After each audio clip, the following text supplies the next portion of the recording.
Oke. Are you ready guys? Are you ready? Ready ya? Bismillahirrahmanirrahim. Indonesia negara hukum, Indonesia negara utuh. Assalamualaikum warahmatullahi wabarakatuh. Welcome guys. Selamat datang di podcast Pemuda Gabut. Gerak bareng untuk taubat. Kali ini gue, the one and only Rizky Dwi Perkasa, yang akan menyampaikan kultum dalam bentuk podcast ya. Teman-teman udah pada tahu kan kultum itu apa? Tahu? Tahu nggak? Iya, coba itu yang lagi nyiapin es campur. Apa? Hah? Nama daerah? Waduh, itu mah Kaltim, bukan kultum. Masih aja bercanda di tengah pandemi COVID-19 ini. Aduh. Apa nih coba? Ada yang tahu nggak kultum apa? Iya, coba itu ya, yang lagi nungguin azan di depan TV. Apa? Hah? Sekali lagi? Iya, betul sekali. Kultum itu adalah kuliah 7 menit. Tapi kalau misalnya nanti di video ini durasinya lebih atau kurang dari 7 menit, mohon dimaafkan ya. Karena kalau misalnya ternyata 8 menit, sebenarnya sih masih bisa disebut kultum ya. Tapi jadinya kuliah tuh 8 menit. Aduh. Kalau 9 menit, kuliah tuh 9 menit. Ya, kalau 10 menit, kuliah tuh 10 menit. Ya, aduh. Dan seterusnya seperti itu ya. Gitu ya. By the way, pada kesempatan yang mulia ini, gue akan menyampaikan sebuah tema yang sebenarnya, ya ini sebenarnya lanjutan dari podcast sebelumnya sih, yaitu bagaimana cara menggapai ampunan dari Allah di bulan Ramadan ini. Nah, sekarang gue akan melanjutkan bagian setengahnya. Dengerin ya, insya Allah bermanfaat nih, daripada kalian main ML atau main cacing ya kan. Langsung aja deh, check this out. Oke. Yang kita tahu pada bagian sebelumnya itu kan udah dijelasin ya, bahwa untuk mendapatkan ampunan dari Allah itu ada berbagai cara ya. Yang pertama itu ya dengan cara bertauhid. Yang kedua, doa dengan penuh pengharapan. Yang ketiga itu istighfar yang penuh dengan ikhlas.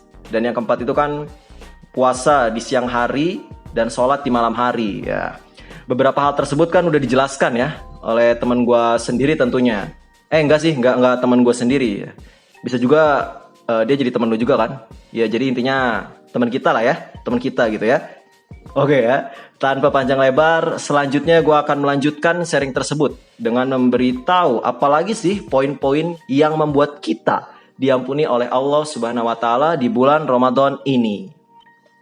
Oke, pada poin selanjutnya itu melaksanakan sholat malam pada Lailatul Qadar karena iman dan ingin mendapatkan pahala. Lailatul Qadar adalah suatu malam yang Allah muliakan, melebihi semua malam lainnya tentunya. Suatu malam saat Allah menurunkan kitabnya. Allah berfirman, sesungguhnya kami telah menurunkannya Al-Quran pada malam kemuliaan. Al-Qadar ayat 1. Allah menjadikan Lailatul Qadar ini lebih baik daripada 1000 bulan. Pada malam ini para malaikat turun dan menjadikannya malam keselamatan dari segala keburukan dan dosa. Allah mengkhususkan satu surat dalam Al-Quran yang membicarakan tentang malam ini. Tahu kan teman-teman surat apa? Iya betul, surat Al-Qadar. Tadi udah sempat dibahas ya, sedikit di atas. Orang yang terhalang dari berbagai kebaikan pada malam ini berarti dia terhalang dari semua kebaikan. Rasulullah pernah mencari Lailatul Qadar ini pada seluruh hari pada bulan Ramadan. Karena beliau pernah beritikaf pada 10 hari pertama bulan Ramadan, kemudian 10 hari kedua, dan 10 hari terakhir.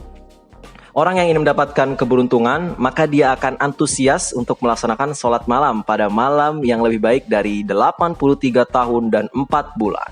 Dalam hadis, Rasulullah bersabda, barang siapa melaksanakan sholat malam pada bulan Ramadan karena iman dan ingin mendapatkan pahala, maka dia diampuni semua dosanya yang telah lewat.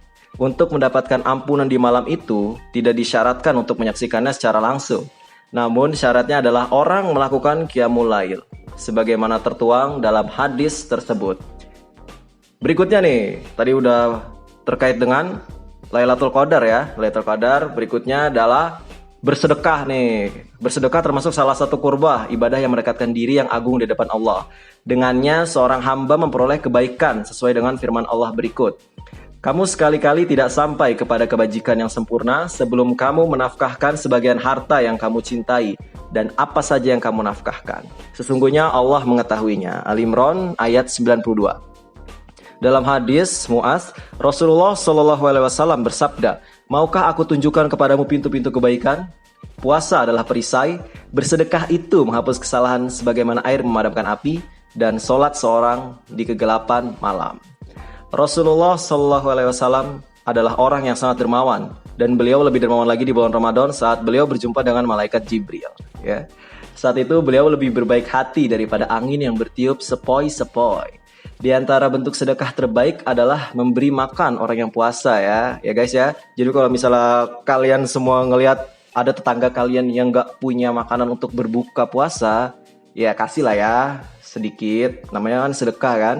Sedekah insya Allah jadi pahala dan berlipat-lipat ganda gitu ya di mata Allah Subhanahu Wa Taala. Disebutkan dalam hadis, barang siapa memberi buka puasa nih bagi orang yang puasa, maka ia memperoleh pahala sepertinya tanpa mengurangi pahala orang itu sedikit pun. Hadis riwayat At-Tirmidzi dan disahihkan oleh Al-Albani. Pahala orang yang bersedekah dilipat gandakan sampai 700 lipat dan kelipatan yang lebih banyak lagi. Di bulan Ramadan, penggandaan pahala itu semakin besar di antara pemandangan yang sangat menarik. Berbondong-bondong orang di masjid, ya kan? Menarik banget ketika kita melihat ya banyak banget orang-orang yang berbondong-bondong sholat ke masjid, rame gitu kan. Ya, bahkan di Masjidil Haram seperti itu, Masjid Nabawi juga, dan masjid-masjid lainnya juga seperti itu ya. Apalagi di Masjid Al-Ikhlas gitu ya. Ya, tahu Masjid Al-Ikhlas? Itu masjid dekat rumah saya gitu ya. Tuh, next ya, poin berikutnya setelah tadi Lailatul Qadar, terus bersedekah ya, yaitu kita melakukan umroh nih. Karena ibadah umroh termasuk faktor yang menggugurkan dosa-dosa ternyata. Rasulullah bersabda, ibadah umroh berikutnya adalah penggugur dosa antara keduanya. Dan pahala haji mabrur tiada lain adalah surga. Masya Allah. Umrah di bulan Ramadan pahalanya lebih besar daripada di bulan-bulan lainnya. Dari Ibnu Abbas radhiyallahu anhu, Nabi SAW sehabis pulang dari Haji Wada berkata kepada seorang wanita dari Ansor bernama Ummu Sinan, "Apa yang menghalangimu untuk berhaji denganku?" Ia menjawab, "Abu Fulan suaminya memiliki 2 onta. Salah satu dipakainya untuk berhaji dan yang lain untuk mengairi persawahan." Masya Allah tuh guys.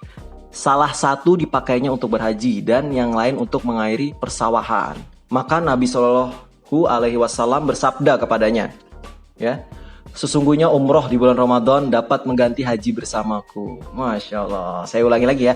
Sesungguhnya umroh di bulan Ramadan dapat mengganti haji bersamaku.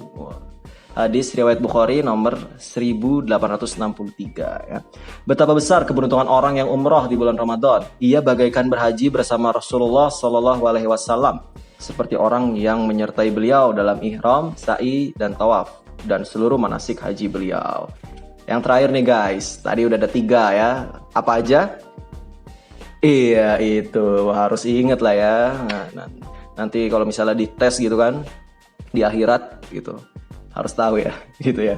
Yang terakhir nih, the last but not least, menyempurnakan puasa sebulan penuh.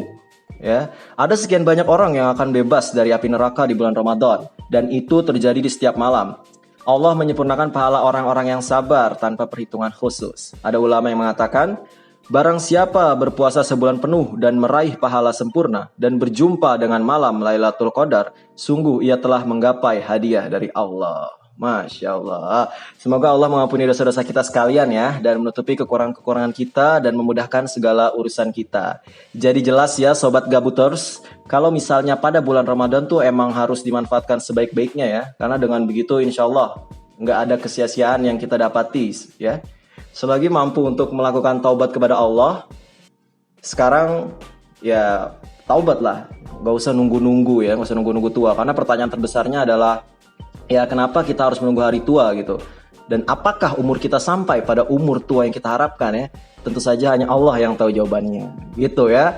Itu aja sih sharing dari gua yang gua sampaikan di sore ini. Terima kasih banyak untuk sobat gabuter sekalian yang sudah mendengarkan podcast hari ini dan lebih mendengarkan podcast hari ini dibanding main ML, main cacing, main PUBG atau main-main yang lainnya gitu ya. Semoga Allah senantiasa selalu memberikan kita nikmat hidayah dan iman agar selalu kembali kepadanya ya. Apalagi bulan puasa nih sekarang. Semangat terus ya guys. Yuk bisa yuk. Tinggal beberapa hari lagi nih, manfaatkan ya. Stay tune di Lini Masa Pemuda Gabut karena akan ada podcast yang menarik lainnya. Jangan lupa untuk subscribe YouTube Pemuda Gabut dan follow IG @pemudagabut. Serta jangan sungkan untuk memberi kritik dan saran melalui kolom komentar. Semoga kalian semua selalu dalam lindungan Allah Subhanahu wa taala. Jangan lupa untuk selalu jaga kesehatan dan tetap di rumah aja ya. Jaga imun dan jaga imannya.